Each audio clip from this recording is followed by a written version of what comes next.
ما تنسوش النهاردة الجمعة، صلوا على النبي عليه أفضل الصلاة والسلام.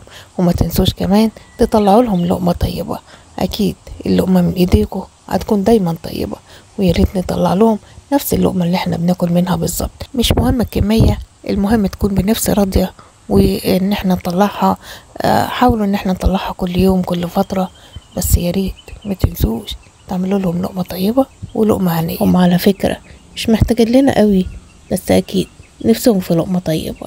وطبعا هما مش محتاجين، لان هما بيعززوا نفسهم طبعا، ودايما رافعين راسهم كده وحاسين ان هما ملوك الارض فعلا.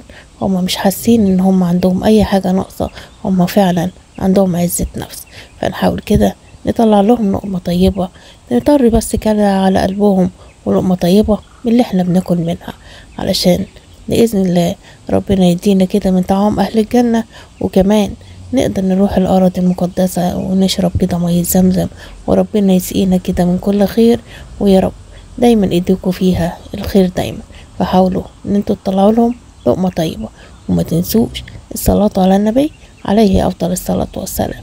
وما تنسوش كمان قراءة سورة الكهف. ما تنسوش تعززوا الصلاة على النبي عليه أفضل الصلاة والسلام. اللهم صل وسلم وبارك على سيدنا محمد وعلى آله وصحبه أجمعين. ويا رب يجعل أيامكم دايما كلها خير وهنا، واللي في إيديكم دايما ليكوا ولغيركم كمان. ودايما يا رب تقدروا تطعموهم بلقمة طيبة، مش هتكلفك كتير، لأن هتبقى نفس اللقمة اللي انت بتاكلي منها. مش مهم العدد، المهم بس ان انت تكوني عاملاها بنفس، وتكوني عاملاها بنية صافية، وتكوني عاملاها طريقة كويسة. فبكده هتروح لإيديهم، وقبليها هتروح لربنا سبحانه وتعالى ويجازينا بيها كل خير، وتفتح علينا كده في حياتنا، وربنا يبارك لنا في كل رزقنا. ويا رب دايما في ايديكم كل لقمة طيبة تقدروا تعملوها لنفسكم والأهل الغير كمان تعملوا لهم لقمة. ما تنسوش كمان تعملوا لهم اللقمة الطيبة اللي هي من ايديكم، هتبقى لقمة حلوة.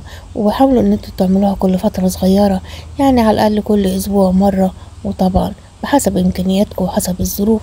وطبعا باللقمة الطيبة اللي انتوا بتاكلوها شوفوا بتاكلوا ايه، طلعوا منه بالظبط. مش مهم الكمية، المهم ان هي طلعها بنفس رضية. ويا رب يجعل ايامكم ايامهم كلها هنا وسعادة. وما تنسوش الصلاة على النبي عليه افضل الصلاة والسلام. اللهم صل وسلم وبارك على سيدنا محمد وعلى اله وصحبه اجمعين. ما تنسوش تعملوا لهم حاجة حلوة، وطبعا ياريت تكون نفس اللقمة اللي احنا بناكلها. فيا رب يجعل ايامكم وايامهم كلها هنا وسعادة. صلوا على النبي عليه أفضل الصلاة والسلام.